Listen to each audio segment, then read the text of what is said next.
Hey, what's going on, you lovely people? It's your boy Roliver Queen. Hope you guys are doing well. Hope you guys are doing good. As promised, I have returned with the homies. So, without further ado, let me introduce the first one who's here. My lovely, scrumptious, delicious, sexy, and flavorful as fuck homie, Quinn. Please reintroduce yourself to the people. Hey, how y'all doing? It's Quintin again. Here to bother y'all a little bit more of my hot takes. Word, word. And AJ will be in a bit. Yeah, he's just getting some stuff ready. But yo, since it's just the two of us, let's just start off with initial thoughts about the last batches of. Actually, no, you know what? Fuck that. Time out. Fuck that. Fuck that. Fuck that.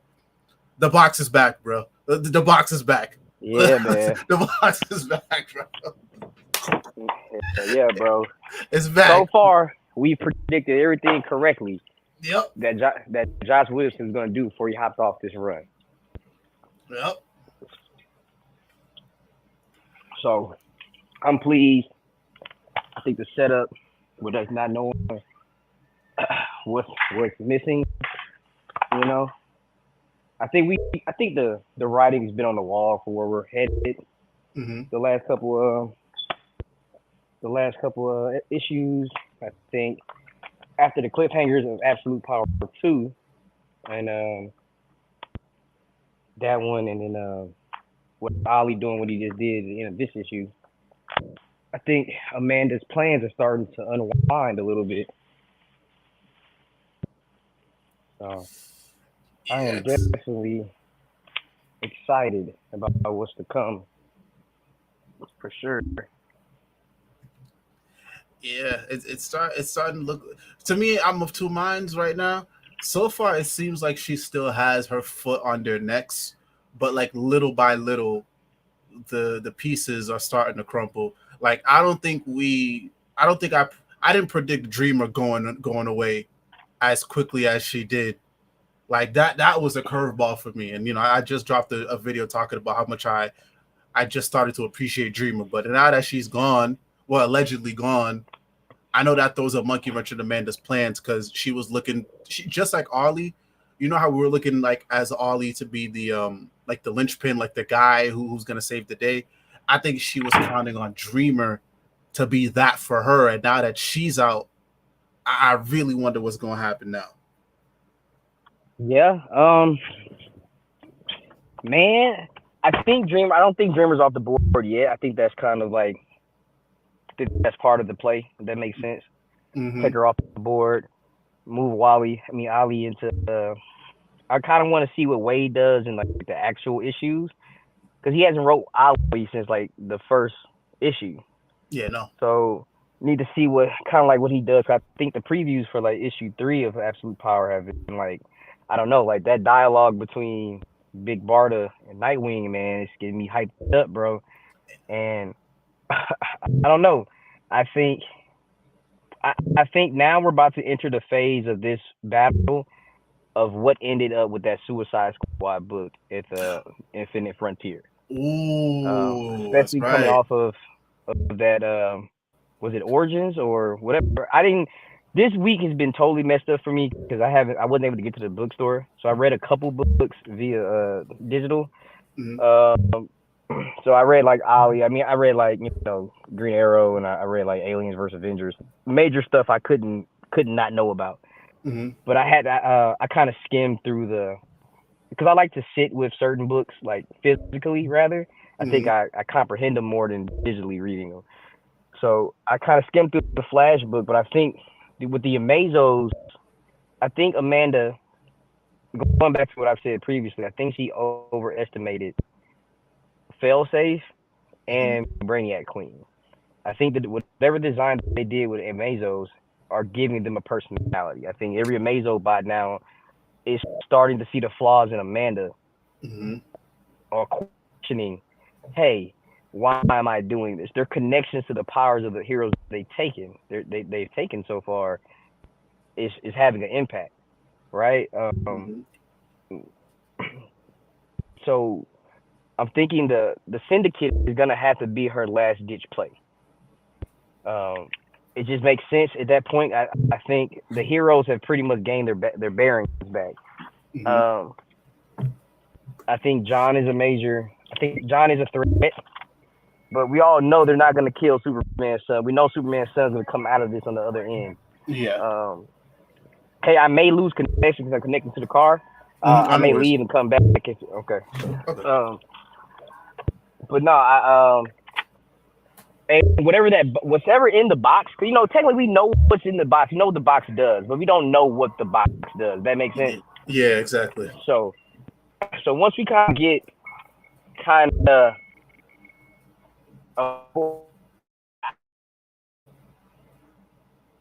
You guys say it again, bro, because you cut out right when you were about to finish your sentence.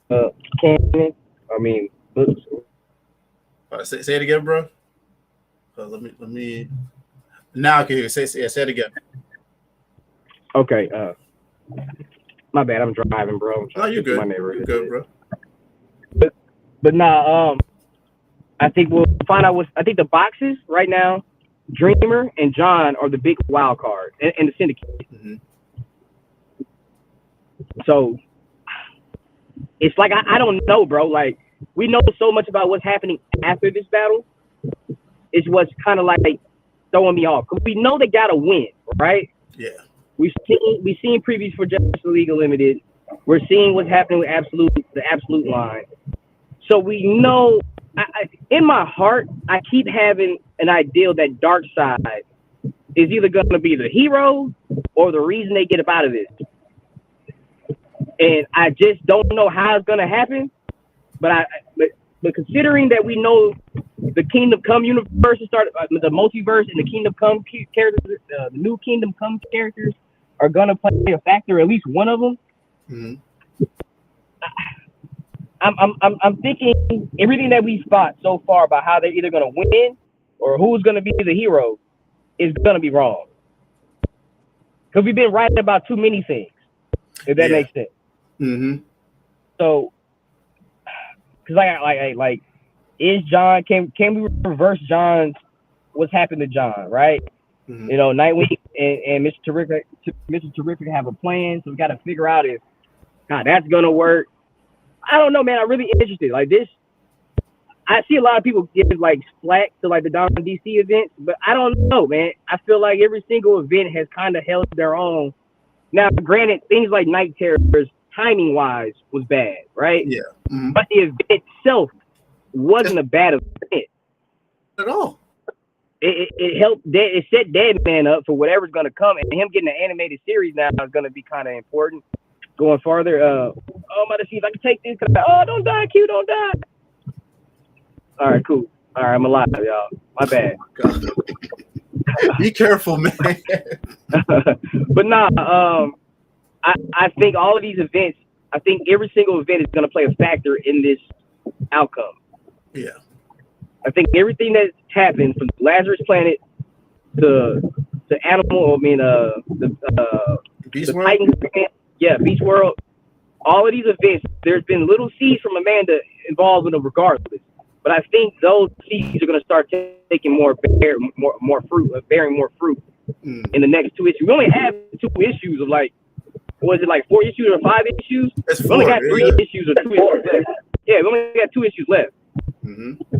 So they're gonna have to make a move. I think we gotta wait and see what happens in Absolute Power 3 to really know. I think 3 is when we're gonna find out where we're headed. Yeah, agreed. And you mentioned a good point. It's like we know enough of what's gonna happen after, but now we kind of have to wait until we see how the story plays out. Like now that we have the box in play, and now that you mentioned, the Suicide Squad from Earth 2 or the Syndicate, like part of me thinks the Justice League is back in the Watchtower is because at the end of Absolute Power, whatever Ollie does, I think it may fuck the Justice League over and it may fuck Amanda Waller over, but it'll be to a point where the League can't function on Earth. Like there's still gonna be no Hall of Justice. So it's also gonna be like they're banned from Earth. That's where I see it going. Because dude, all the heroes are up there. So what does that say? Why is everybody put a Watchtower again? Why can't everybody be on Earth? But then again, I mean, like if you do that, I mean, not to cut you off, but like that would lead us straight to like if that's the status quo coming out of this, we're going straight into like Justice League Unlimited territory of the actual show, when the Watchtower was an issue, right? Like it was but then again, I just do I think we're about to enter like a Dark Reign Marvel situation with DC? I do think we're about to go into that. The heroes that we know and love are not going to be like the main focal point heroes. It's not going to be like Future State or something like that, some drastic change. It'll still be Superman, Batman, Wonder Woman. But I think they may have more, shit, man, how do I say it? Like, so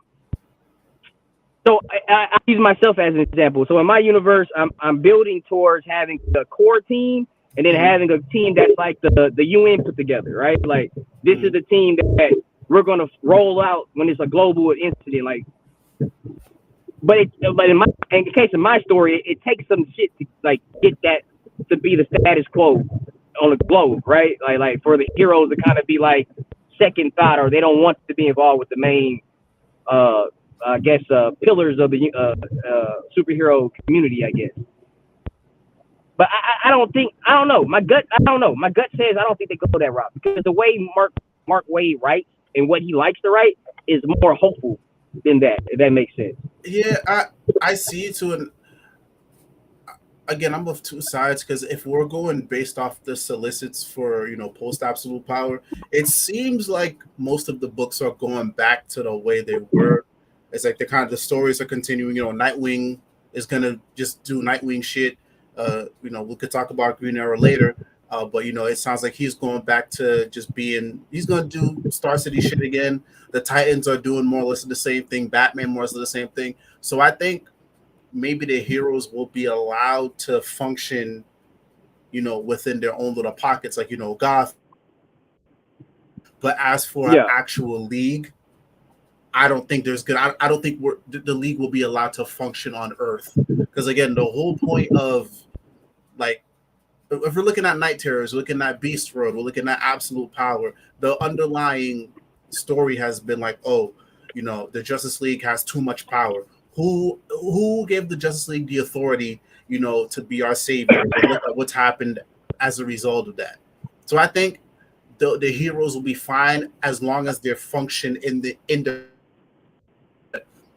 if there's going to be a Justice League is going to have to function outside of Earth. So that's why everybody's just kind of headed towards there. I could be wrong, but that's where I see it going. No, I see it. But then again, the only reason I say that version of it may seem a little hard to get to is because the way they're advertising these Justice League cards, and everybody's a member, and everything's gonna be mission based, right? So I want to say we're entering the Justice League Unlimited era, whereas to like, if you're not talking about main continuity books like Tom King's Wonder Woman, Chip's Batman, the Superman team, I think the Justice League missions are going to impact these solo titles more than we think. Right? Because I think if you're trying to, because what they're trying to do is bolster the Justice League IP, gearing up while Superman drops, Batman 2 drops. We don't know if we're going to reboot the Wonder Woman series, but they're trying. I mean, logically, Warner Brothers would have to want to start building up that brand, because it took such a hit during Zack Snyder. Oh yeah, that's right. Yeah, Scott and Josh have been very adamant about there's been no mandates from Discovery or Warner Brothers to do anything. The comics are going to stay the same, but have resonance with what James Gunn is trying to do, right? So it's not going to be so drastic a difference from what's going on in the movies, but recognizable enough. You know what I mean? Like, to say, hey, okay, that's the comic book version, but that's the movie version. You know what I mean? Like, we're not gonna force. We're not gonna do the Marvel way, if that makes sense. Mm-hmm.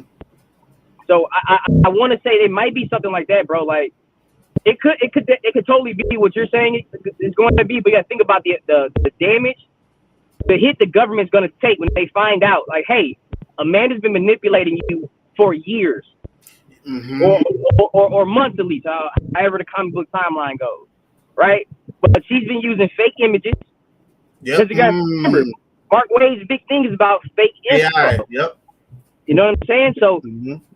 we're in a, I don't know, man. I think that has to be because when the cat's out the bag, who's gonna trust who?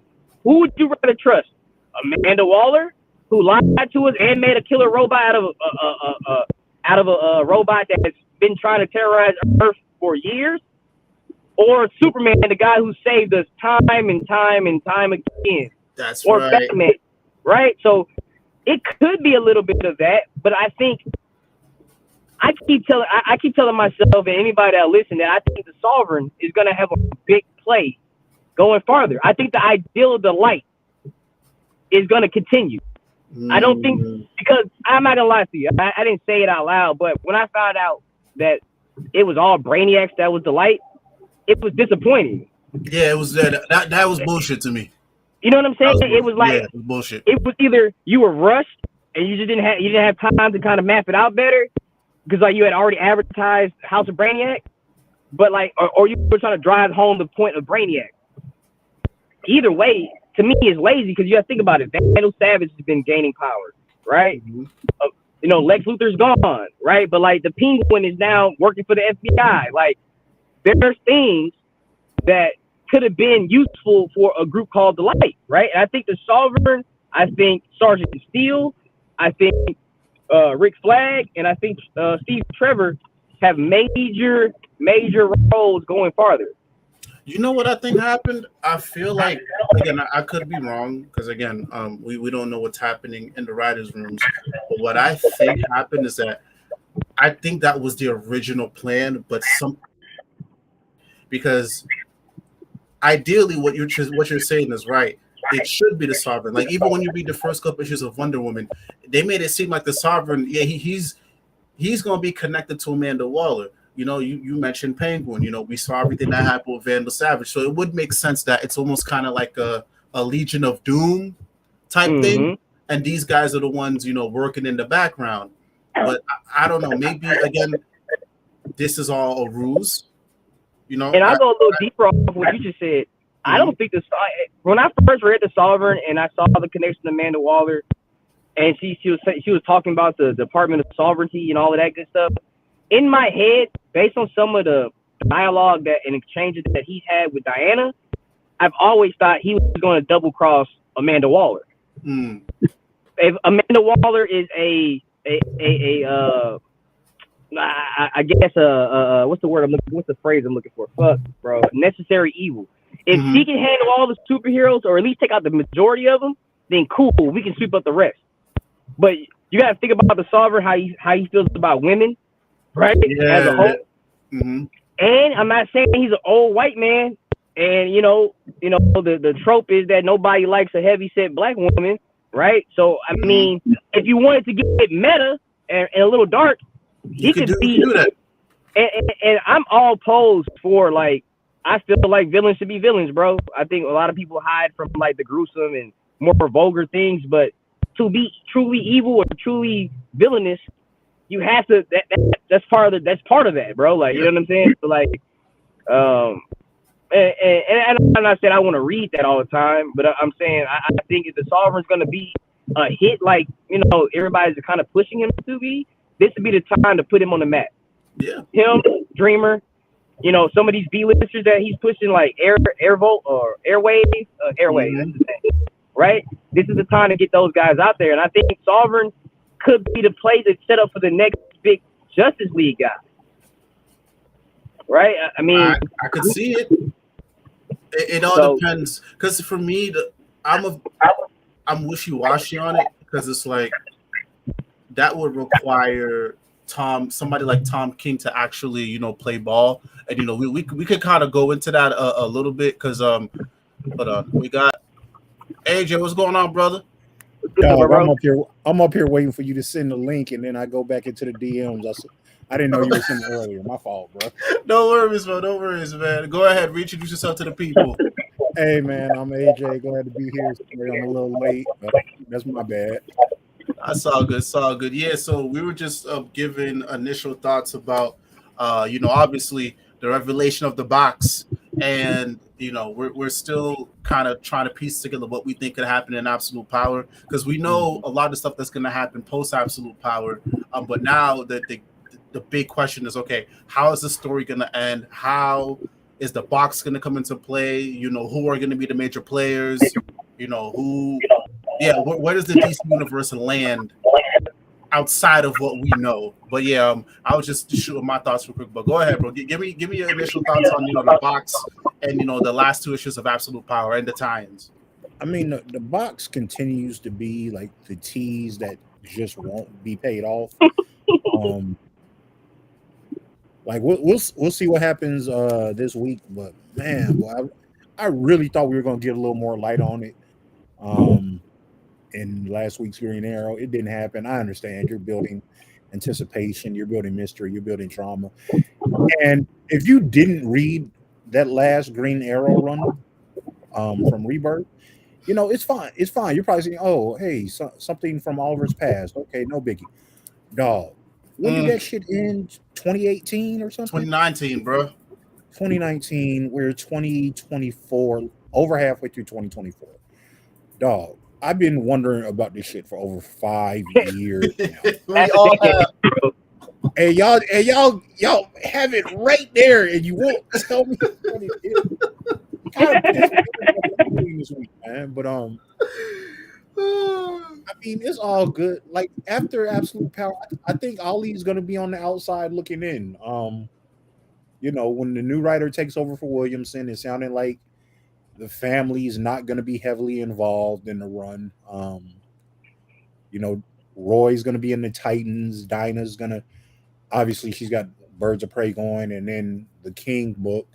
So I'm thinking it's gonna be some fallout from Oliver's actions. We know it's a work. We know he's still working to support the heroes, but I think things are gonna be rough for him. I think he's gonna be once again be kind of an outsider.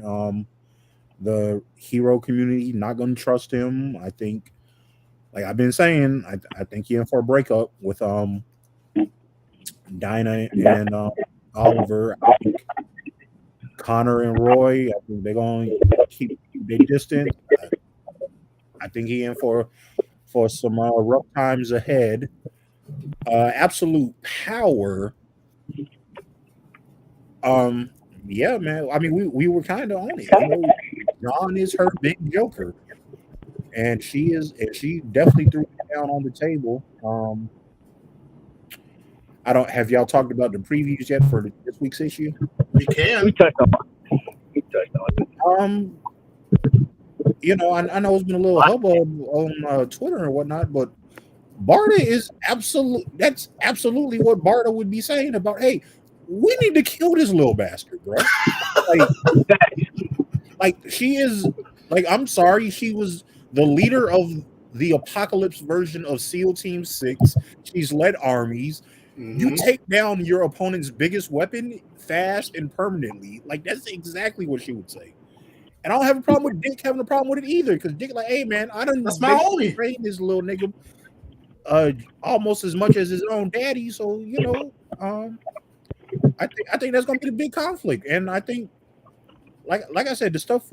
I mean, we touched on it last time. John is even coming out of this, right? He's gonna be fucked up, bro. Yeah, man. Like his headspace is not gonna be right, bro.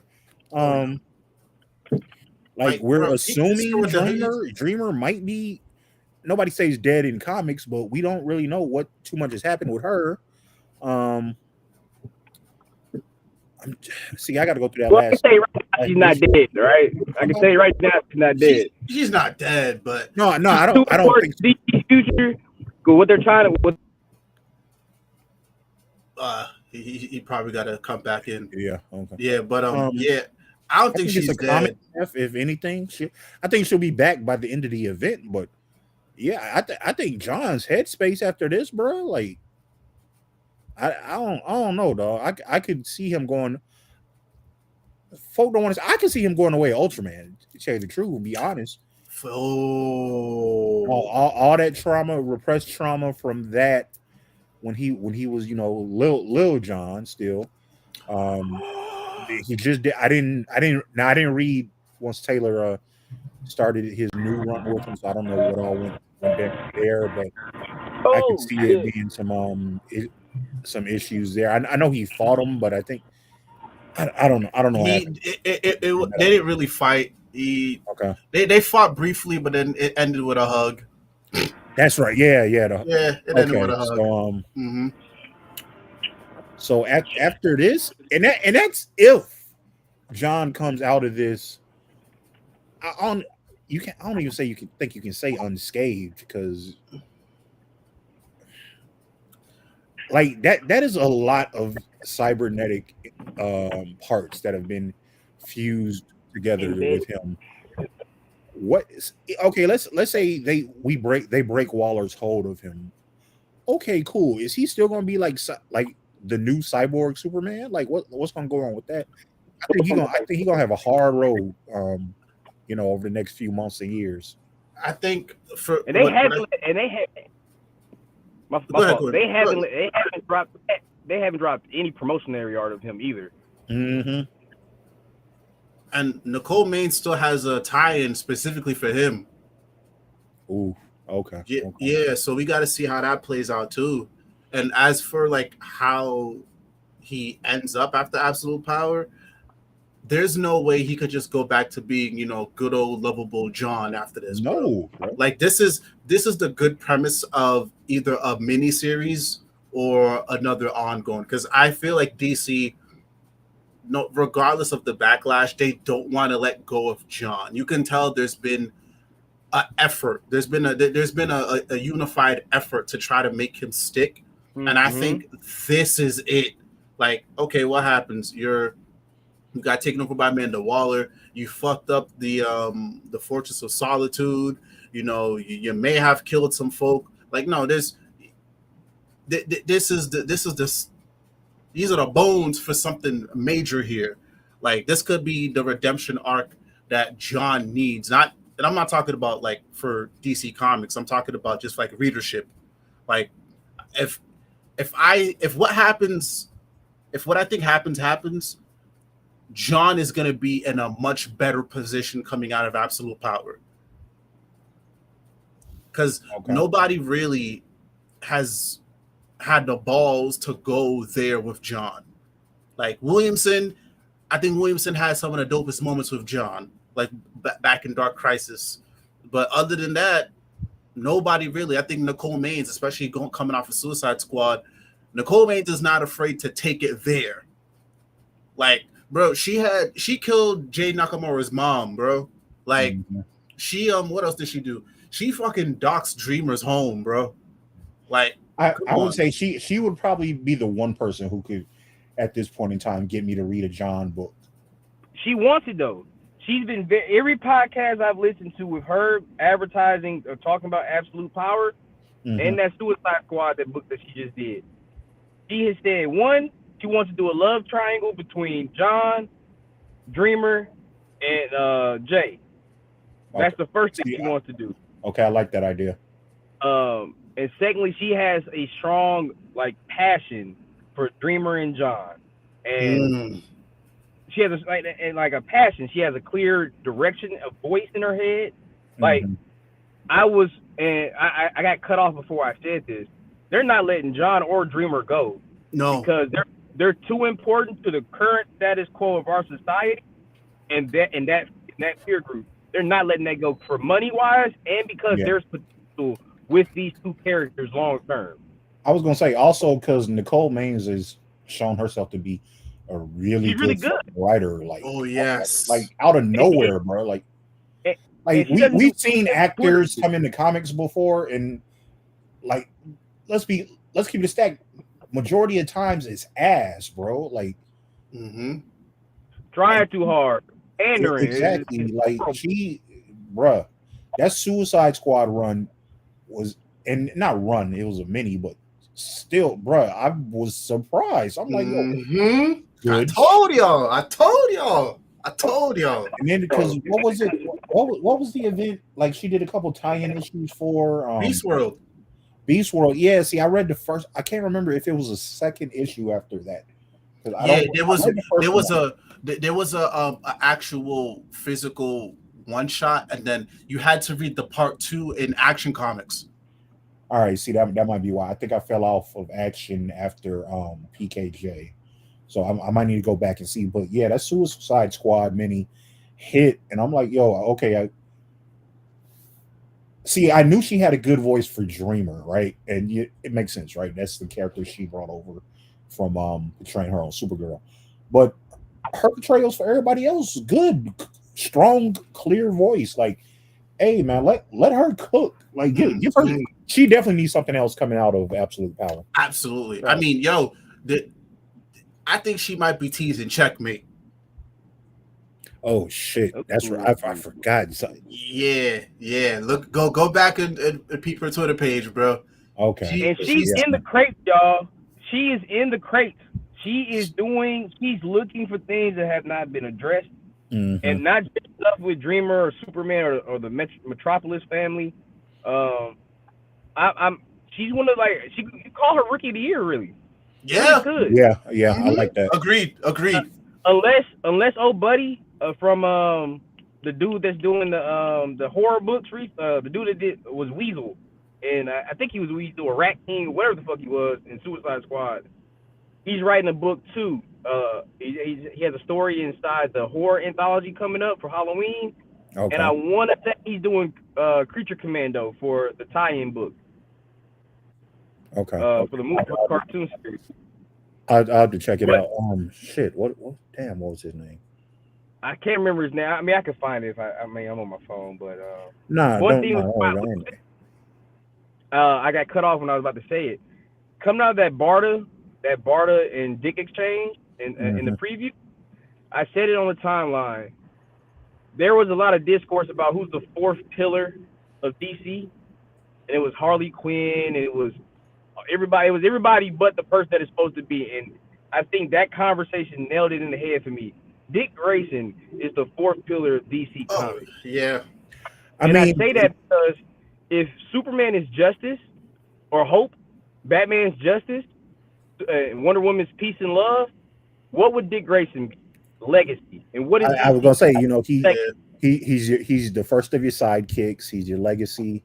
But you also got to remember, like, a lot of people, like, and this was even a period where I stopped reading comics for a bit, but if you aren't really reading prior to like 2010, 2009, you're not used to seeing this. So I can see how some people will be like, very true, hey, man, why are they throwing Dick in so much stuff lately, having him be the lead?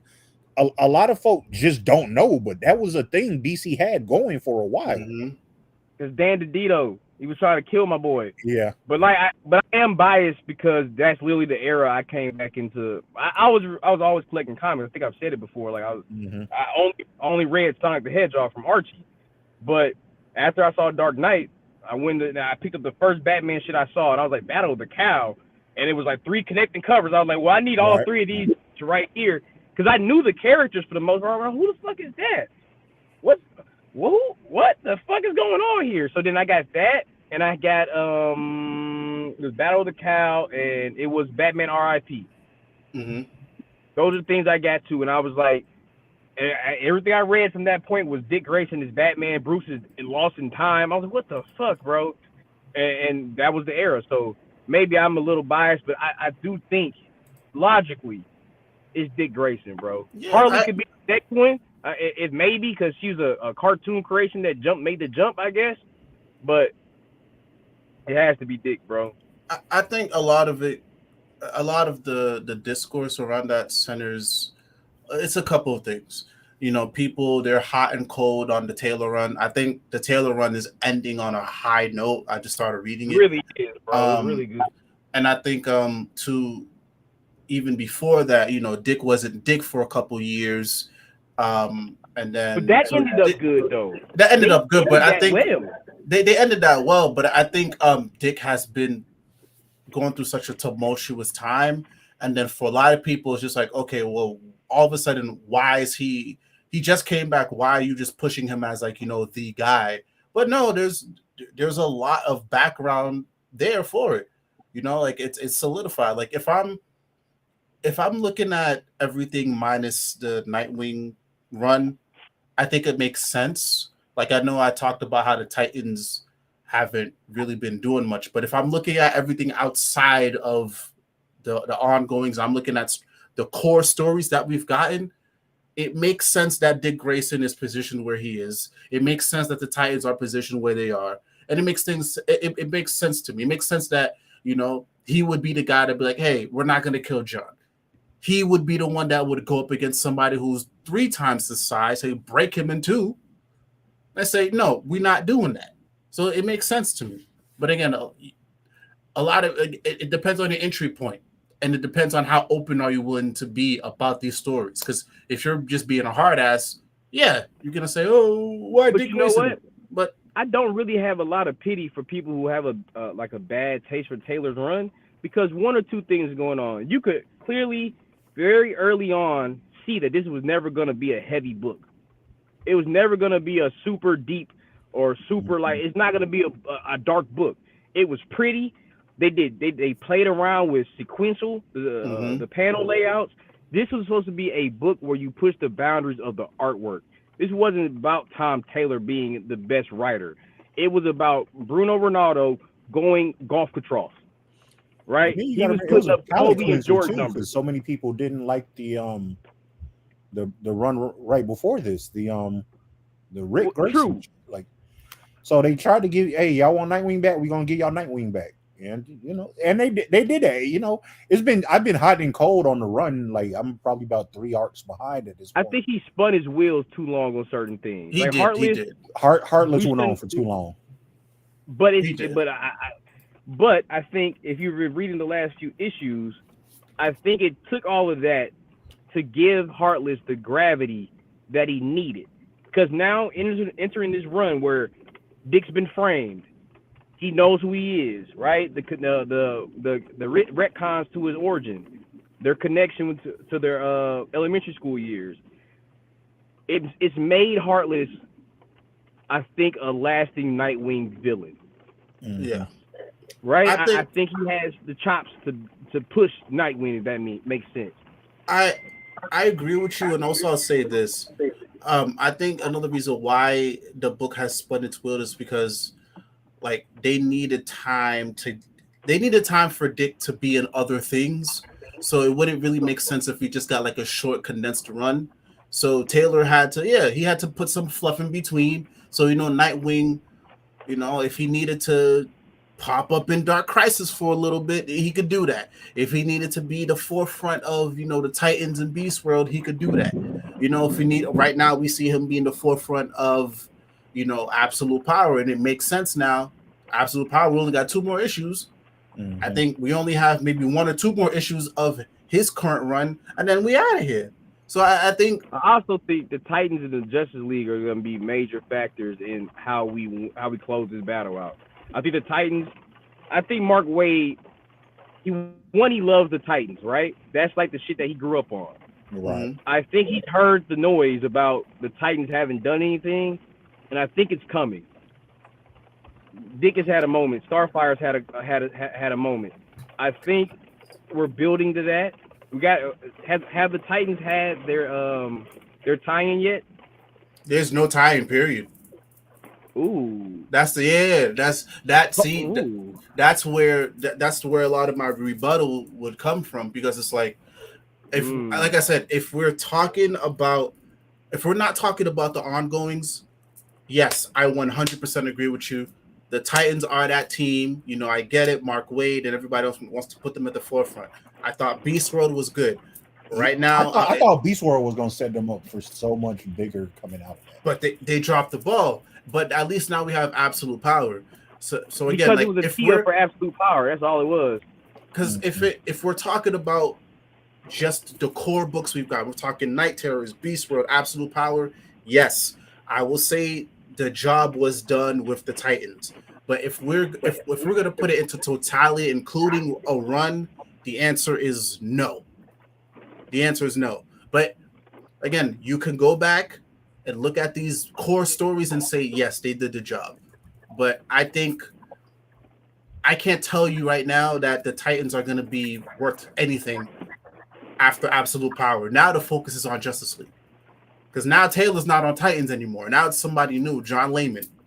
And we know a number of them are going to be on that rotating Justice League cast. So, we know Nightwing's getting a card. We've seen Starfire with them. Wally's on the roster. So, and how does that play out? Do big over these last 2 issues. Like we see Nightwing and Barda going at it. Not Corey. Donna's got something going on with Nubia, so we'll see. The Corey part of it is the interesting aspect of it because it looks like he was on what you call the side. Yeah, exactly. She looked like she want to side with. Do you think John could cause a civil war? I've wondered if that's what we're heading for. I don't know if it would happen in this event, but maybe coming up like your big event. The seeds of it, 6. Yes, I absolutely wondered. I mean, what we're headed for. No, let's take it a step further. So, Quintin mentioned it before. Like John has a lot of trauma, and also remember, right when we got introduced to John, the major storyline, the major tease was that he's going to become a tyrant. He's going to be the one that sets shit off. What if this is the tee up for that? It may not happen in this event. Let's just theorize for a second. Let's just say Absolute Power 3 and 4 comes out. They fight John again, but John goes away. We don't see John for a while. He's off the board. And then when he comes back, he's on his bullshit. And then now, y'all are cooking right now, y'all. And then now, here's the part. You got to have Damian be the one to put him down if it comes to it. Dog, hold on. I'm gonna add something to it. Okay. Do you remember there's a conversation he had with Clark during his early, I don't know if it's the first portion of his run or the second version of his run, but he was talking about how Clark basically just puts out fires, basically. Right? That was the first kind of seed of that, like, remaining of that 5G ideal, right? Yeah. That he met the injustice version of his pops. Yeah. And he spent a lot of time with the evil version of his pops. And I'm not saying his best friend is Damian, but his best friend is Damian, who has killed people before and taken care of business like he's had to. That's why I say if it comes to that, Damian should be the one to put him down. He's like, look, I mean, obviously it gives the thematic weight, right? Best friends. But then it's like Damian. Then the dick part of that, what has to be done. Okay, so all right, cool. Let's do a quick rapid fire. Who's on pro take John down? Who's the one trying to protect John? So we know Dick could be on the side to protect John. We know Clark would be. We know Lois would be. Where does Bruce fall into this? See, I think Bruce. This is a good time for the future state guys too. Yeah. Bruce, he's not okay with killing him. He's not going to be right. But he does go along with, hey, we got to put him down. He's not going to let you murder the boy, but we got to take him off the board. Okay. Bruce is the Black Widow of this situation, I think. Yeah. Who else would be on that side? Ollie would 100% be with taking him out. I think Ollie's would he be? Wait, hold on, wait a minute. This is Ollie covered off getting his family back. The trauma of losing his family. The Ollie who just made the choice that he's gonna make whenever he makes it. Ollie might not be the same Ollie that we know, and we might not be the same Ollie. Okay, all right. Fair point. Fair point. Now, from the Arrow family, I could see Miko will take him out. Yeah, and Miko I could see Connor having some hard feelings about it. I could see him ultimately doing it. I think Connor's going to be riding with Damian. Yeah, exactly. Because we got to think about the Williamson run. They became pretty tight. He might be a conscious. I don't think Roy would go for it. No. on the fact that he's a father himself. Okay. We know Roy. You know, he's not always gonna have the hangups about killing, but Where did Diana fall in? Hold on. Grayson said that John heel turn would break my fucking heart, bro. Well, Di- we cook Di- it though. We cook it. Diana 100% would be Diana's, like, people don't like the whole line that Johns gave her and stuff about when I put my enemies down, they stay down. Diana would 100%, if there's no other choice, she'll be down with killing John. I hate to say it, But it's a last resort for her. yeah, it's absolutely a last resort. But she would be on that side of the What about Jason? I don't even. I'm gonna I say don't even think I think Jason would be. care. I'm sorry. I don't think Jason wouldn't be, just because Jason would never see somebody as so far gone, because he's seen that he's been able to work way back. That's a good point. Now, as far as Bat Family, who else in the Bat Family other than Damien, Dick, and Jason? That now you start getting to cook a little bit, right? Helena, I think she's on the side. Yeah, we can take them out. What about members of the super family? The super family, I think that's where we can cook a little bit more, because honestly, I feel like if we're gonna talk about the Bat family, the only ones that really matter in this point is Bruce, is Damien, Dick, and I think that's it. Because they're the ones that's always in the mix. Everybody else is ancillary characters. But the Superman family, I think you can play a little more of that. I think you got to look at Babs, because she's been doing a bit with the Titans lately throughout Beast World. John really hadn't been. Well, she's gonna be on whatever side Dick is on. I think she's loyal like that. Not necessarily, because for a minute at the beginning of Gotham War, which I thought it was out of character for her, but she was like, "Hey, let's hear Selena out a bit more." So, but I think everybody was out of character in that run. I think they've acknowledged that they rushed that event. So I try to avoid. Only thing I take away from that event is that there's more trained supervillains out there now that we don't know about. That's all that I take for that. Yeah. We just teeing up future villains. That's it. The Superman family, I think you have to have Clark and Kara on opposing sides. Whoa.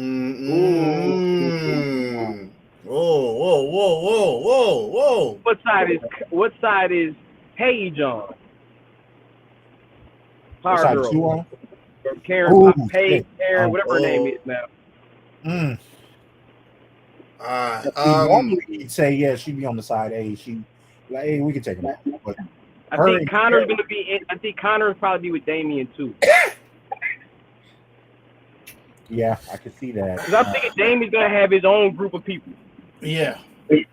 Because remember, Damien pretty much created his own world in that run. Like, Damien has a lot of people that will ride for him just off the strength of who he is and what he's done.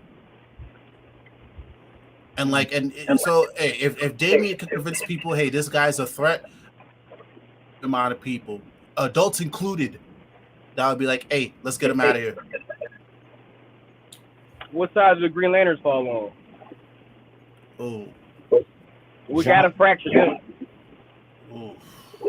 See, I want to say that John would be on the keep him alive side, right? But John's also, again, you get the Barda aspect. John's a soldier. John will kill when necessary. He just lost his mom, though. Yeah, lost is. I want to loosely, and it's lost. That's him trying to delay coping with trauma as much as possible. Okay, all right, I can take that. Okay. Nah, she's gone. Oof. I think Hal is on the side of protecting. I do too. But see, now he's not gonna want to kill his kid. Okay, now you got your big two lanterns, right? But now you got to talk about Guy. You got to talk about Kyle. I think that's the thing. When it comes to the ancillary characters, I don't want to put too much stock on them. Yeah. Like, they may play a role, but like it's so wishy-washy on The who only can reason pick what. I kind of bring those guys up is because if John Kent is running rogue, Oa definitely knows about it. Oh, Yeah. oh shit. And You see, gotta think about it. it wouldn't even And be they just the can't do the brains, Clark. bro. It'd be the emotional spectrum entirely. And now do you, lanterns. planets. And you gotta think about it. John is pretty resourceful. You gotta think about it. He's a resourceful kid, and he's way more aggressive than Clark is. Yeah. So Like John could legitimately be a multiversal threat, bro. Yeah. and then like I said, automatic. Go ahead. I was just gonna say, like you said, he spent the time with Ultraman, and then we see that the Injustice League they're gonna play a part in this event. If he's still around wherever he is, well, no, Ultraman's dead. Remember, in Justice League, Superman killed him. Wait, Ultraman. Now, wait, hold on. I think. Oh shit, he is dead. Because the current syndicate is Donna Troy. No shit. Oh shit, you're right. Yeah, he killed him in the first issue, I think. It's the good anti-hero John Stewart guy, Green Lantern. They got a Flash variant on there, a Wally variant. There, because like that syndicate is more Titans. It's a little bit of Titan mixture in there. Yeah. But I also think the magical characters got to play a factor in it because you got to think about the Lords of Order and Chaos.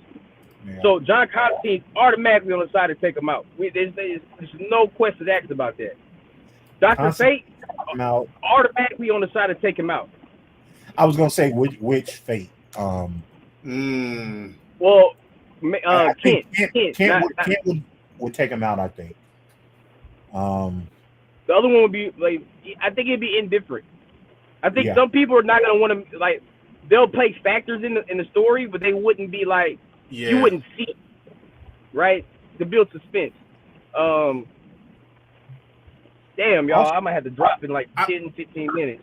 No, it's all good. Like I this is interesting because this gives us the storyline that we've been teased. I just thought about a question. Hold on. Go ahead. Who wants to take him out but doesn't want to get on Clark's bad side? And so they just, you know what? We know this is the right thing to do. Like we're kind of going to be out of it. You got to think about it. Then you got to think about what side is Lex on. They're getting their if relationship. Lex is going to be back by then. If Lex will be back. Oh yeah, the whole thing with Brainiac is right. Yeah. Even if he did, I don't think honestly. If you have him without his memories, that'd be a good wild card option for Lex. Now does Lex want to be on the side? Nah, hey, we need to save the kid. Before Lex be pragmatic and illogical with it. It's like, nah, he got to go. Or he gets his memories back midway through this thing going on, and he switches positions, switches sides. If he has his memories, I think because of what he just went through with his daughter, it'll be pro whatever Clark does. Yeah, I agreed. And if he doesn't have it, if it's ruthless Lex, we're gonna take him out. And I think too, I say he's gonna be more pro, because I feel like he created Supercorp just to help out Superman. So I feel like he's gonna use whatever resource to try to help Clark, and try to save John too. And like I don't know who's gonna take out John, but again, we're in comics right now, so I kind of wish Tubby was in the chat because let's just say they don't take out John, right? They don't like quote unquote kill him, but I think this right here would be the setup for him being de-aged. That's the setup right there. Ooh! Don't kill him. Don't kill him. Lazarus Pit is back in effect. Let's not forget that. That just happened. The Lazarus Pit. Yeah. It was the Cyrus event. So it's back. It's a synthetic version of it. Right. But Lazarus Pit, regardless. You know what I'm saying? Not saying that might play a factor in it, but you never know. Okay. See, I'm not as on the DH train as much as I used to be, but think what else about this. Okay, we DH him, but he keeps all the memories of everything that's happened. Ooh. He keeps the memories, and now you gotta watch him as he's growing up. Like, okay, we know he nutted up in the future. Is he gonna nut up again? But this time, will it? If he does nut up, will it be of his own volition this time, as opposed to him being controlled, him being turned into a cyborg? Now, it's just too much for a kid essentially to deal with.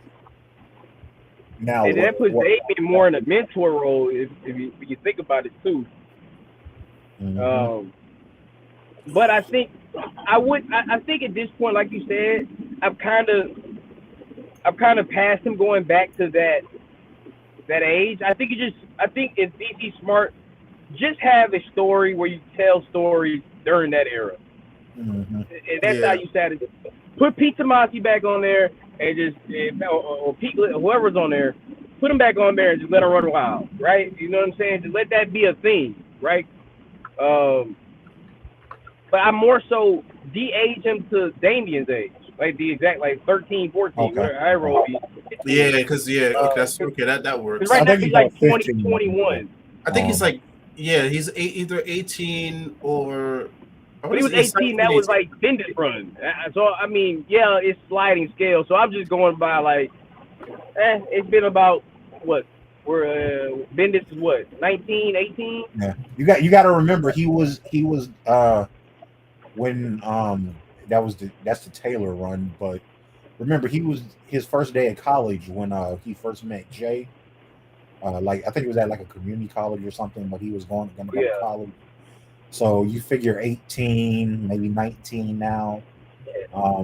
Damien's we've seen Damien driving, so it's all right, 15. I don't know if they quite want him to be 16 yet, so I say 15 because he was 13 for the longest time. Now if you de-age both of them.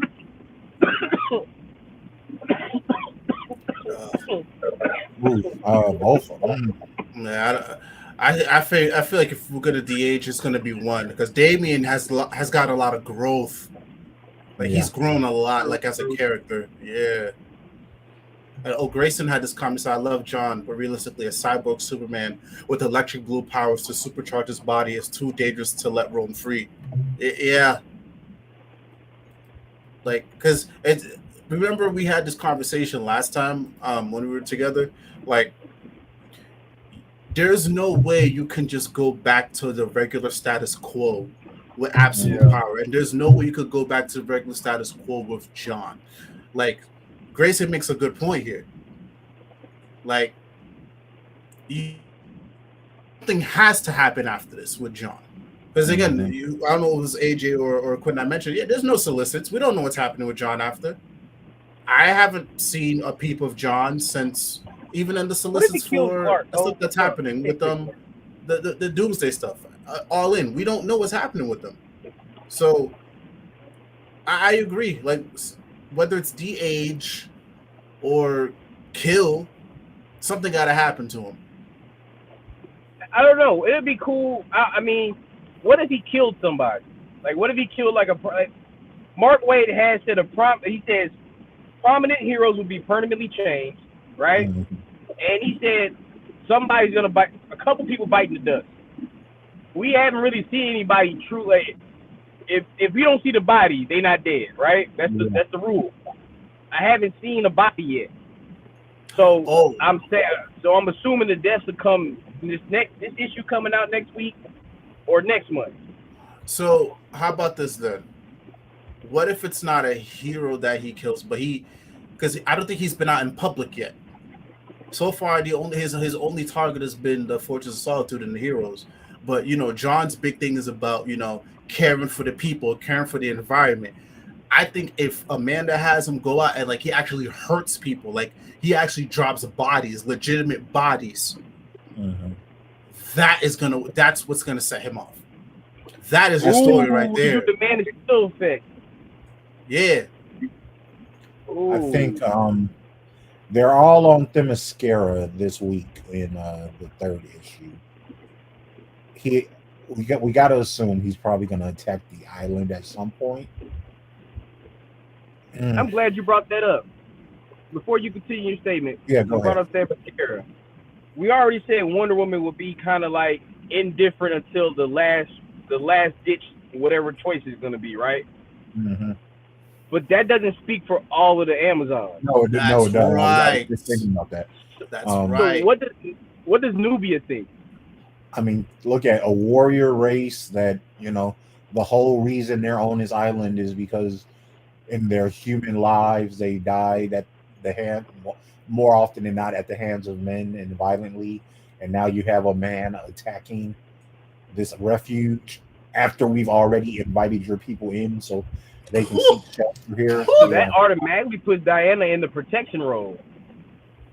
She's gonna have to be if that's the route they go. Because Nubia would kind of be forced. Because technically, people be coming after Nubia's throne since she took it.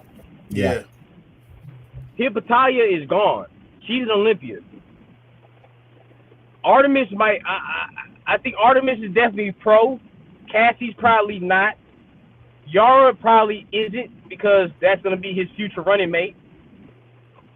Donna might be indifferent, I think, because her connection to Dick. Yeah. Man. Oh, nah, them Themyscira's for to catch your body like a trampoline. Facts. Oh, shit, hell yeah. Facts. Man, and I don't want to too, leave, y'all. God damn. But also, too, before you leave, Nubia don't got no real attachment to John, y'all. No, she don't. Yeah, real talk. She don't. I don't think she has a real attachment to Superman. No, but we know Diana gives her sister sleep. They can give a Kryptonian problems. Now John he wouldn't be holding back. So maybe not. And he's supercharged, and he got enhancements. This is like Terminator on crack. Mm-hmm. Like, if John is the next logical big bad, DC is in trouble. Mm-hmm. I mean, it's in trouble, bro. Like, think about it like this too. They're still pushing Superman as the pillar point of the DC universe. Wouldn't it make sense? Because Doomsday is about to come back. We don't know how that's gonna play out, but wouldn't it make sense if his son, if you're the pillar, why wouldn't your son be the next big bad hero? Yeah. You know, to be dope. It's too good to pass up. He makes the heel turn. He kills Clark.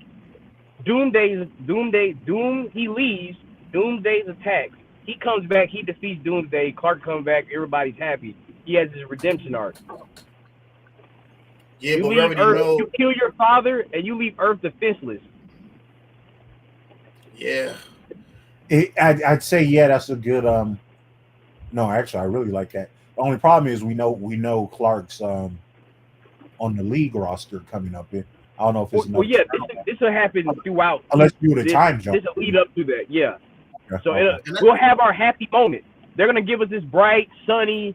Everybody gets these membership cards. Everybody's part of the Justice League. Everything's all great and sunny. Everything's under control. Then John kind of has his moment. Okay. Something happens.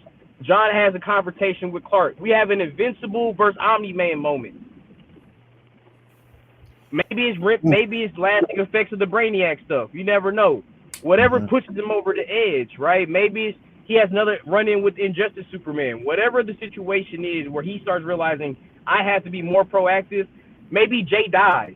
Whatever the situation is that pushes him over that next ledge, it causes this rift between, it causes this major rift. Either it's out of fear, out of love for John, you don't know what side you're on. It'll be probably the most compelling shit they've done since Kingdom Come. It'll push characters way out of their comfort zone.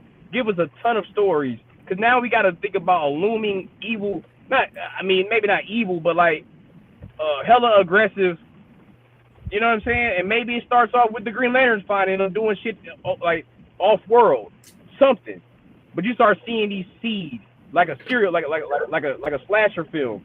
You start seeing them pop up in these random, like the New Gods book. He's being way more proactive than a Clark has ever been, than a Batman has ever been, for that fucking matter, right? Then he comes back, he's all scruffy looking, you know what I'm saying? And Damien's even like, you all right, bro? When's the last time you had a nap? You know, when's the last time you hit your drum? You know what I'm saying? Right. And then you know, and then something happens with Jay, or something. You know what I'm saying? Or because Jay's already kind of on that turn too. When you think about it. Yeah, he's pissed. He's pissed. So he's pissed. What if Jay's influence, right? The trauma, and then like Clark says something that just triggers him, like you fucking Boy Scout, you're so fucking perfect, right? You got it all under control, and then he lashes out. He loses control a little bit. The blue shit's having an effect on his brain, whatever. The electric stuff, right? These mutations that he got from the Lazarus brain are starting to affect. Maybe some leftover shit from the Brainiac stuff. But the setup is there for him to have a true heel turn with room to have lasting impact and then have a redemption. To set him up to be the modern day. It gives the people what kind of Superman people, like the Zack Snyder fans, really want. They want a flawed Superman. Mm-hmm. They want a Superman that's not Omni-Man, not crazy, but a Superman that will do what, you know what I mean? Like you know what I mean? Willing to get his hands in the dirt. Yeah. Yeah, it's really, to me, it's kind of like, it's sad to see our society kind of have these views. Like the Joker movie, especially, is a big highlight of that kind of shit.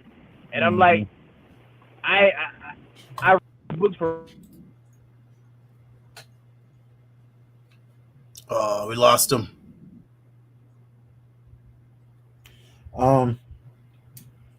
I mean, no, I like that. I like that train he's on, though. Because I definitely, when I saw the preview for issue 3, and you know, the Barda and Nightwing thing, it did get me thinking about a potential civil war in the universe. Like I said, I don't think anything would happen. I mean, I don't think they would set that off in this event, but I think you might be seeing seeds getting planted for, hey, this is going to be the next big thing in universe. Like Q was saying, hey, we get this happy ending with the end of Absolute Power. You know, Waller gets put in place. Heroes are successful. We bring back the Justice League. But, you know, Wade's been saying, hey, people's powers are going to be kind of affected in ways going forward that you might not have expected. John is the perfect example, the perfect case of that. Like we said, he's been augmented, which, first off, I need to find out how the hell they were even able to do that. I assume Brainiac Queen maybe was able to create synthetic kryptonite, maybe. And if that's the case, that could also play into how he's being mind controlled. Bro, I just remembered something. What's up? I just remembered this, and this ties right into what Grayson was saying. Bro, there's a book where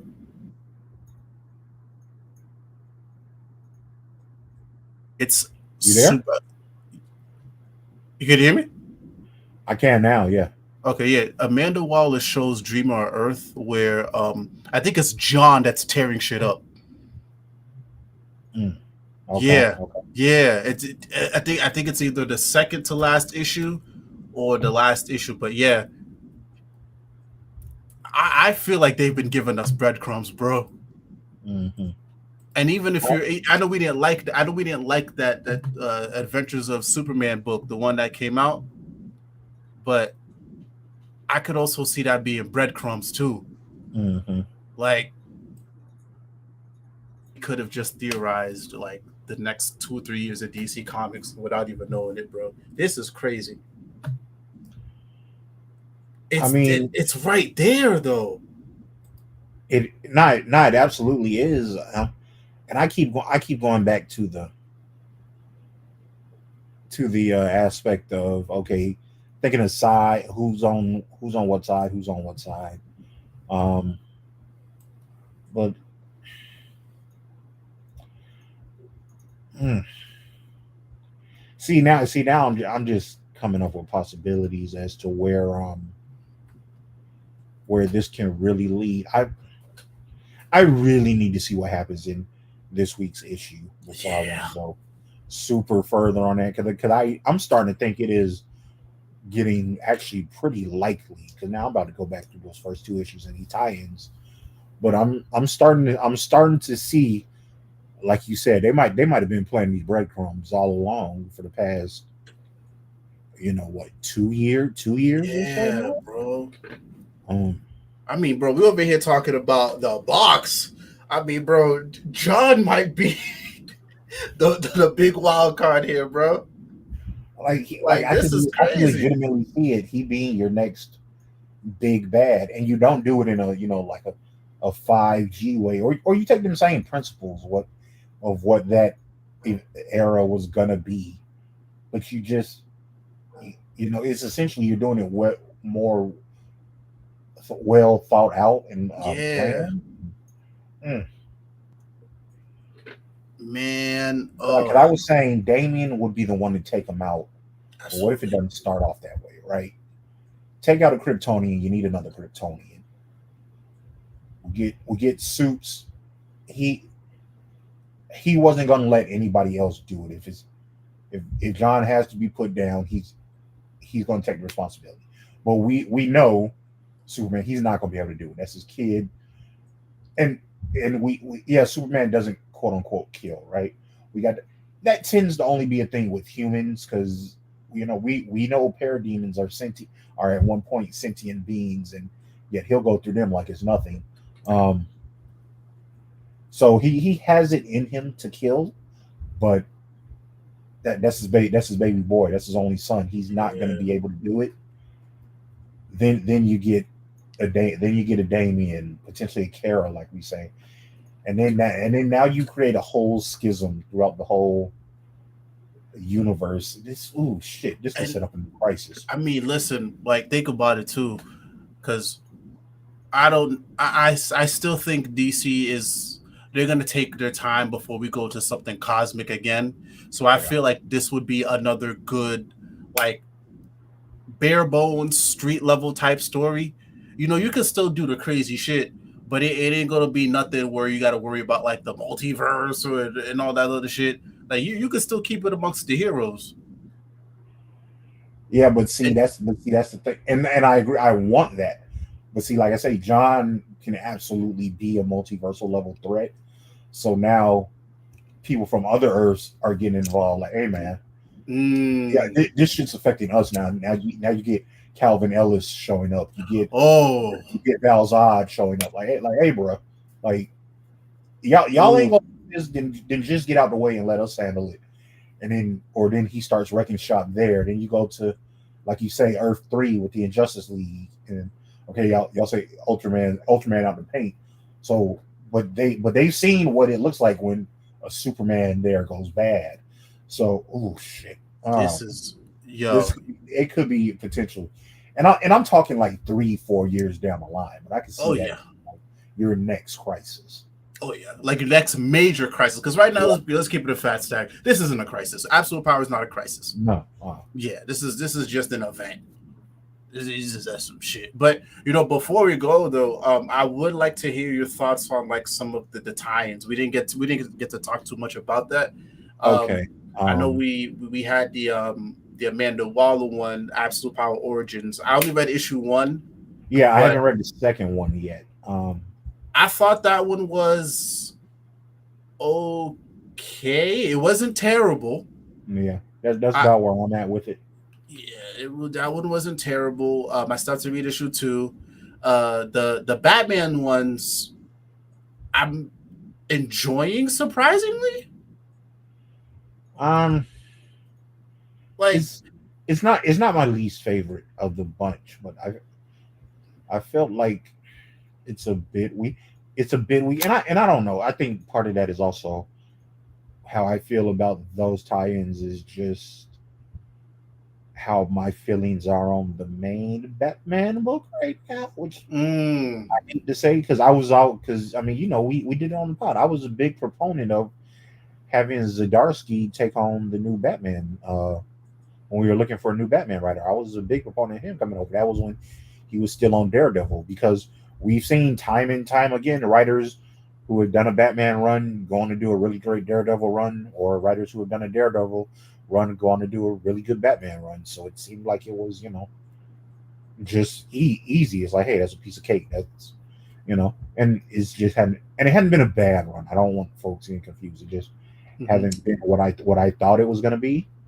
And I feel like he's gotten caught up too much with events, whether it's its own event, Gotham War, or getting tied into other stuff. So I'm just like, I need. So probably how all of that's been going on is probably affected my enjoyment of the tie-in there. The Superman one. I think that's the best one. I think I think that's one of the best ones. Yeah, I really enjoyed it. I like he and Zatanna playing off of each other. I like seeing, now Lois got her own power armor like that, and seeing her be a little more active. I'm not the biggest fan of giving her Lois powers again, but apparently that's what we're gonna do. Yeah. But we'll see how that goes. But I'm enjoying the Superman stuff so far. I think the Superman one, what I like about it is that just like the Green Arrow one and just like the Green Lantern one, and we'll touch on those later, is like they're continuing the main story, but absolute power is playing a role. Like it's almost seamless. Like we're still like Green Arrow legit doesn't even feel like a tie-in. It doesn't. It's just continuing the story. Like, and so that's what I like about that. It's like about Superman. But which one do you start? The Wonder Woman one, that's what we're on right now. That one is weird. Those are weird.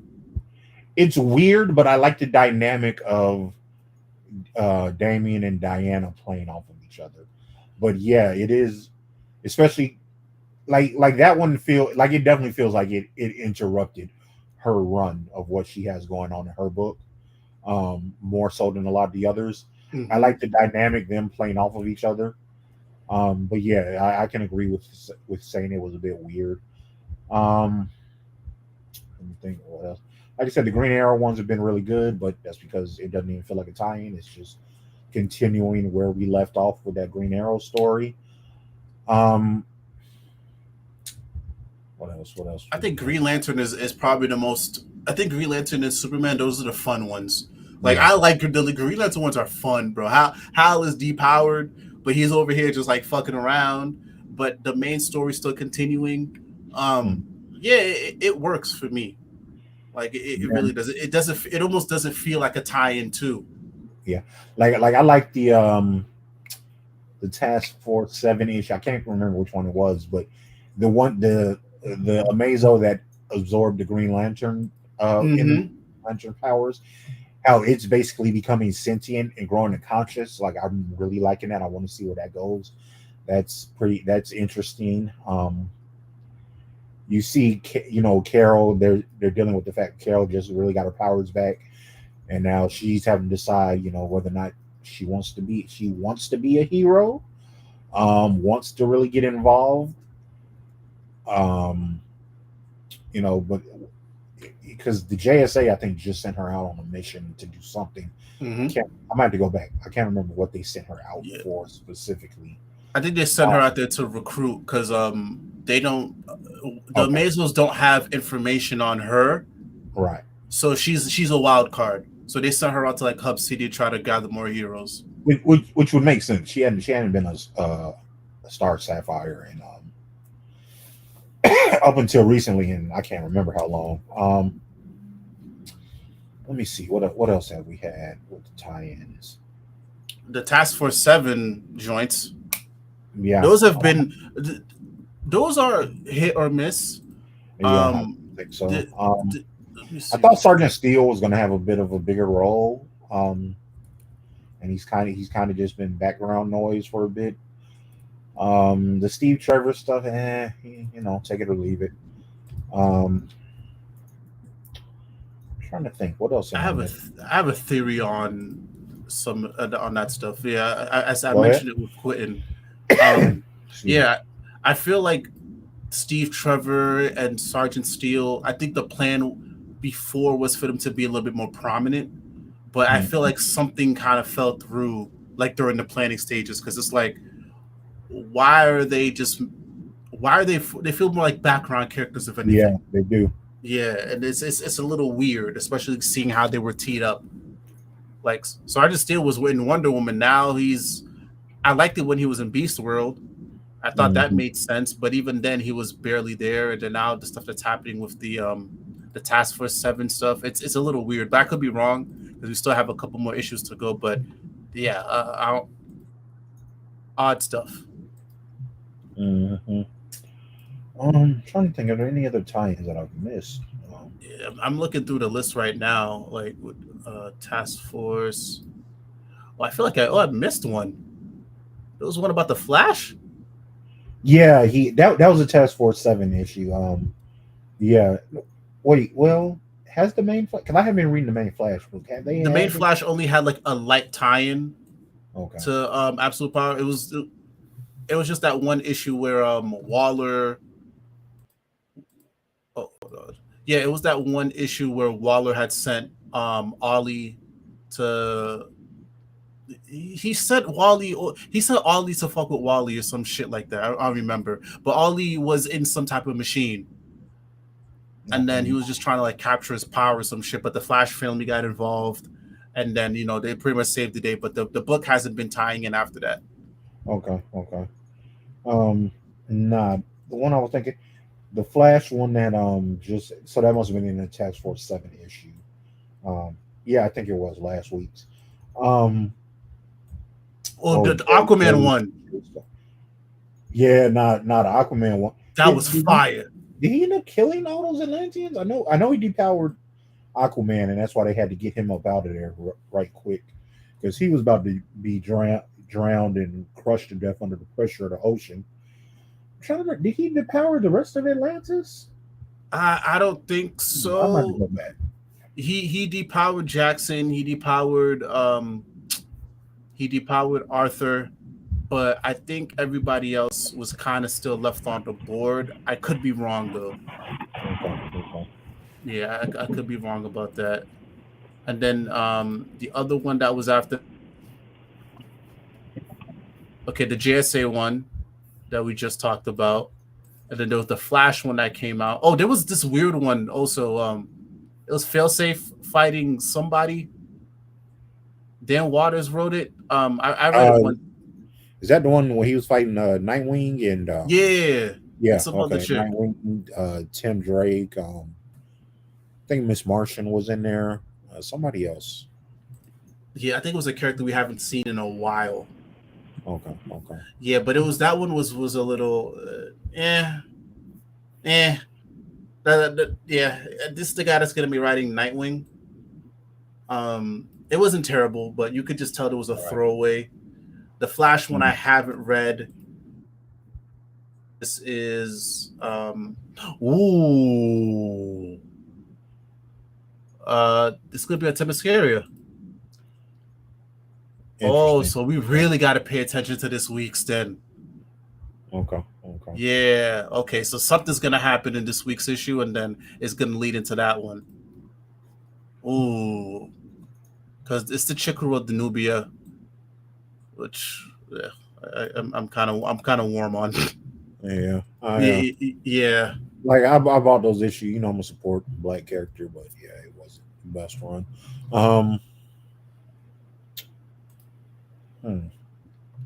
And I then think I after, think somebody's gonna bite it on the island. I'm not necessarily sure if it's at Amazon since they've got pretty much everybody's hiding out there, but somebody's gonna bite it on the island, and they're gonna feel like I can really see the Amazons going after John, going after Waller and all of these folk in general, but John especially because he's obviously the one you sent to attack there. yeah, yeah. So that one's gonna be interesting. And then the next one after that is who is this one? It looks like I could be wrong, but this looks like the same Amazo that we were just dealing with in Green Lantern. But what's his name? The Chinese Superman. Oh, what's his name is back? Uh, Ghostmaker, ooh, and these okay. two other guys are back in the mix too. Wasn't For the expecting that. last one, I'm pulling it up here. Yo, Yeah, we hear you, bro. Yeah, so these guys are back. my bad, y'all. Yeah, so this is going to be interesting. What I miss? What I miss? Yeah, we're just going through the tie-ins real quick. Okay, okay. Yeah, just giving our thoughts on them. But like overall, the the tie-ins haven't been terrible. I like them better than Dark Crisis, and I like them Right. better than what was the other one? Metal. Well, the Death Metal. Like they're not doing too much. You're just telling straightforward stories, and yeah, I can't call anyone bad yet. Right. Yeah, The Amanda Waller one, maybe. I think it's decent. I've only read the first issue, so I don't. Now the second one, I don't know what all is going down. The first one was just Yeah, like it's. I feels like they're kind of doing like a little light retcon on like her history, but again, I don't. My history of Amanda Waller is not up to snuff, so I could be Yeah. wrong, and yeah. But yes, are not they're not terrible. And you know, Wade said everything will lead back into the main story, which to be fair, a lot of it is kind of bouncing off of each other. So I think it's working. I think it's working. But for right now though, I think the only good times for me are Green Lantern, Green Arrow, and Superman. Everything else I probably won't revisit again if I'm being honest. Mm-hmm. Now, Yeah. it was something you said about King earlier. I forgot what we said right before AJ got on. Oh yeah, the King and the tie-ins and all that. You were saying if he plays ball. Yeah, if From he what I plays ball about the Sovereign. yeah. But like from every interview he's had recently, he's pretty much said he was gonna play ball. Like he said DC came to him like automatically assuming he wasn't with it. But he was like he wanted these next few ongoings that he does to be fully integrated. Now he Okay. wants to do it in his own way, not like Mm, mandated by editorial. That's why he got the story that he got with Damian and Diana like that. Like he didn't want to do a direct like under hey this is what's happening like a bunch of moving. He didn't want to do the meat and bones issues. If that makes sense. Right. okay then, because that was that And issue then, felt a little weird. Yeah, and when you know that now, it makes sense why he went. That issue was the way it was laid out wise. yeah, because it almost felt like you know how you have those random ass issues where it's just two characters just like fucking around. It is not really Mm-hmm. tied to the main point of the story. That's what it felt like. It didn't feel like absolute power tied. It just felt like a random issue of Wonder Woman, which it was fun. They bounce off great off each other. Like I'm not gonna say they don't. Like they were enjoyable. And I think Damien needed something. Damien needed this. Yeah, Damien just needed something this. lighthearted. Like Yeah, it wasn't. Nothing, and plus, he hasn't had a lot of one-on-one time with Diana though. yeah, that's true. Like in his canon, like it's really just it's barely even has it with Clark to be honest. My bad, y'all. I just downed a Manhattan and then had to get on the road again. I know you're all good, Well, bro. But yeah, Yeah. so yeah, I'll wait and see because I was hoping for the Sovereign to be more involved in the DCU, but maybe he will be later down the line. We don't know. It's still early in the run. You know, we still have all these moving pieces, so maybe he will be involved early down the line, later down the line, especially if we're considering especially if Amanda we're being throwing off the out, board. yeah, Bandit being off the board. You know, if our theory is correct in John, you know, being a major player or a major villain, so we'll see. We'll definitely see. But overall, I can say this. I know the last time we got together for Dark Crisis, I wasn't feeling it, man. 2 or 3 issues in, I was not feeling it. Mm-hmm. But 2 issues into Absolute Power, am I calling it perfect? No, I'm not calling it perfect. But am I saying it's an improvement? Yeah, I think. Ooh, John being the next crisis bitch. Yeah, it works. Yeah, I'm enjoying it. I'm Legacy enjoying it. crisis. Yeah, and I think Legacy so far crisis. it's That's a good name. yeah. I think so far Absolute Power is working. I like it better than Metal. I like it better than Dark Crisis. And the fact that it's 4 issues, I think that helps too, because it's just like you're just getting straight story, and everything else is just tie-ins. Like Wade wants to tell a straightforward story. Here's 4 issues, and then let me tee up what I need to tee up. Let everybody else tell the little ancillary stories and make sure it all ropes in together, and then we can move on from there. But I like it though. It's good. I feel like I'm a lot more enthusiastic. I feel like I have a lot more theories when it comes to this versus Metal and like Dark Crisis. Like this is good. This is good. But like final thoughts on how y'all feeling about Absolute Power. I'm enjoying it, having a good time. But I expected that from Wade and more. The art's gonna be great. I'm a fan of Mark Wade, so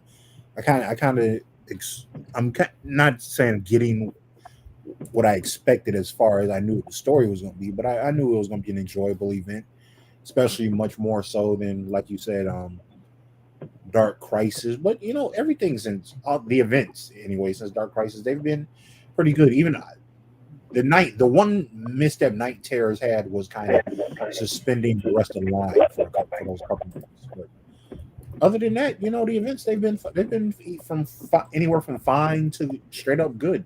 Yeah. So I'm having a good time. Yeah, and I think this gives me hope for future events. But yeah, keep going. But how do you feel, Quintin?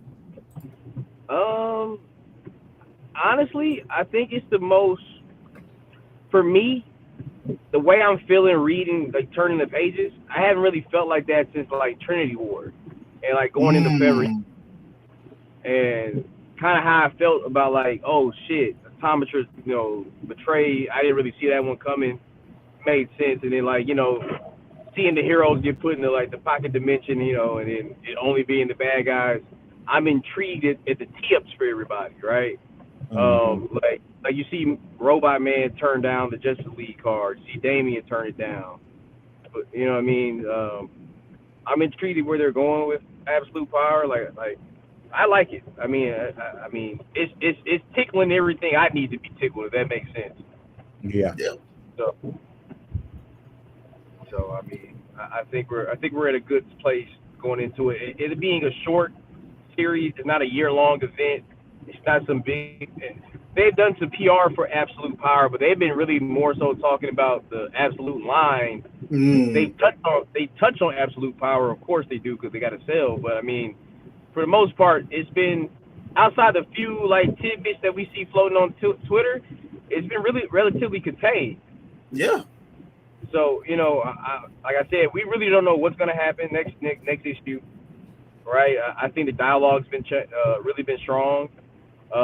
Mark Wade is just showing why he came back to DC without somebody stopping him or like trying to gorilla pimp him at the end. Yeah, his pen's really been burning lately, right? And I'm not saying that's any spite on Dan DiDitto, but let's be honest.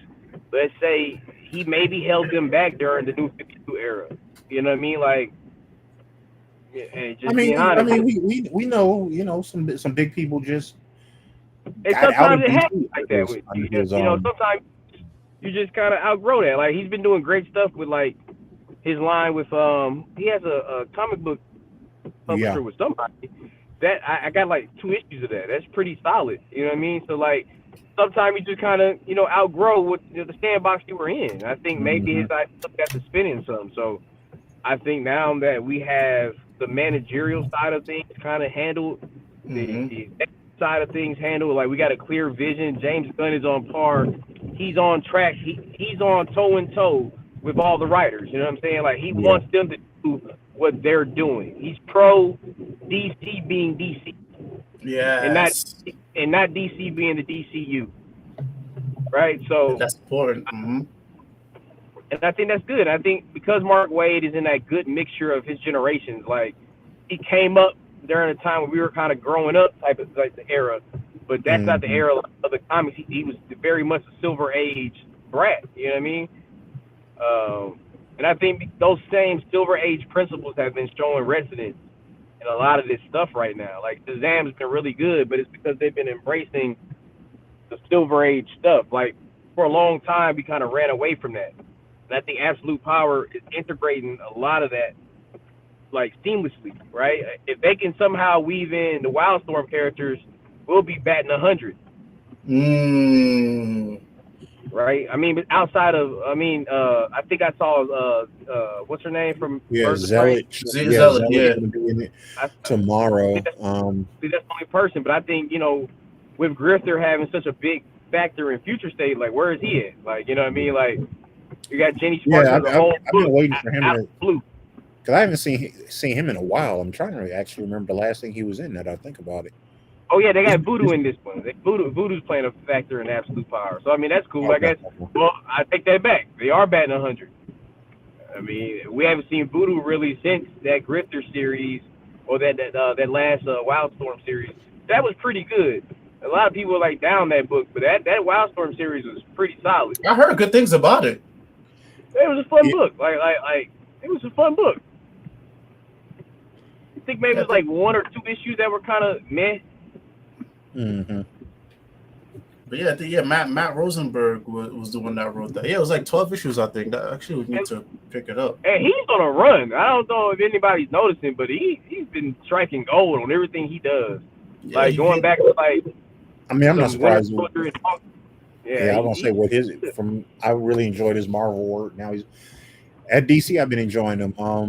DC versus Vampires just came back. That they swung big in the first issue. So, Rosen. Matt's a good time. His writing's a good time. Yeah, his shout out Rosenberg. Yeah, shout out to Rosenberg. His Task Force Z was pretty good too.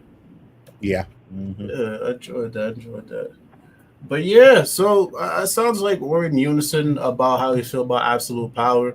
So we'll definitely be back, for issue 3 or 4, and hopefully we'll have more answers, especially in regards to Ollie. But yeah, man, as always, I'm excited to see where this goes. Like, I know we already know enough about what's happening with Absolute DC, but I'm still more excited about Absolute Power. Like, again, this is a story that I've wanted for a long time. Like, I wanted grounded, I wanted more focus on like the B and C list heroes. Like, yes, the Justice League is a focal point, but again, it's dope to see the Titans and Nightwing still take charge. Like, this is good. Like, I get good feelings from the story, and yeah, man, I'm here. Next week is gonna be good. And you know what? Before we go, one thing we have not said yet that we did say we thought was going to happen. Ollie has not done outside of joining Amanda. He hasn't done some of the things that we thought he was going to do initially. Mm-hmm. Like I'm surprised. I'm really surprised she hasn't been leaning on him heavier. She's really kind of kept him out of the way for the most part. Like I would have. What's that? Because why has the box just come into play now? Like if that was the case, if he was all in on Amanda, he would have gave that up. Think about it. Yeah. Like I would have. Go ahead, go for it. Nah, I was just saying I would have liked to see him have been part of the attack on the fortress. If we're really going there with Ollie, but it doesn't look like we are yet. So we'll see. We'll see what she does with him. Like I said, I felt like she would have had him more involved in everything that was going on with the assault on the heroes. I feel like she, based on issue 2, I feel like she's keeping him around just to keep him quiet, I guess. Mm-hmm. He has to keep him quiet because she just has him in the armory doing like minuscule shit.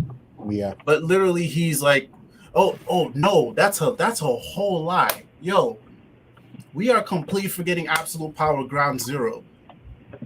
They are working on like that. They're working on like some type of big play.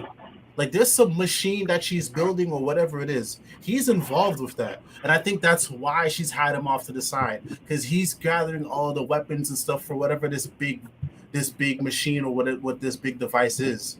So I think it's on purpose that he's been in the background. But it's gonna be we're gonna see it. We're gonna see it play out. And I think that's why the box has come into play because he realizes, oh, whatever this plan is, whatever this device is, this is going to be huge. Now it's time for me to pull my trump card. Now it's time for me to get, the what was it, the timer thing from the Tomorrowverse. Like, yeah, there's all of this is for a reason. All of it is for a reason. So, yeah, we'll see. Man, I really hope that Civil War thing pops off, bro. I mean, guys, we've been right about a lot of things. So, man, if we predict that successfully, bro, hey, we gotta talk about it. Yo, we gotta talk about it, bro. I'm gonna be very, very obnoxious on the timeline, bro. You heard it here first, all right? Nah, DC, no. We need to be in the writers' rooms then. What they call the summits? We need to be in the summits. I got y'all. We got an aspiring writer right here, y'all. Listen, I'm putting a portfolio together, man. I feel like if I can just get a successful Kickstarter, that'll be like. I had a podcast. Somebody interviewed me for a podcast during the last Kickstarter. And he kind of told me something. He was like, "Just don't be surprised, bro." And I was like, "If I can just get one successful one under my belt, hell yeah, open a lot of doors." So, well, hey, bro, listen, this could be another tee up for that. Thanks. This could be another tee up for that, man. We've been firing off. We have been firing off. But y'all.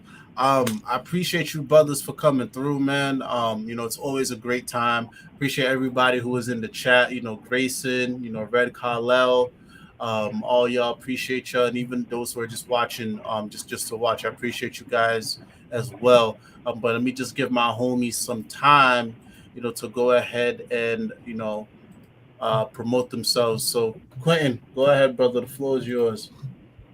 Oh, man, I am just diligently working on issue 2 of Event Horizon.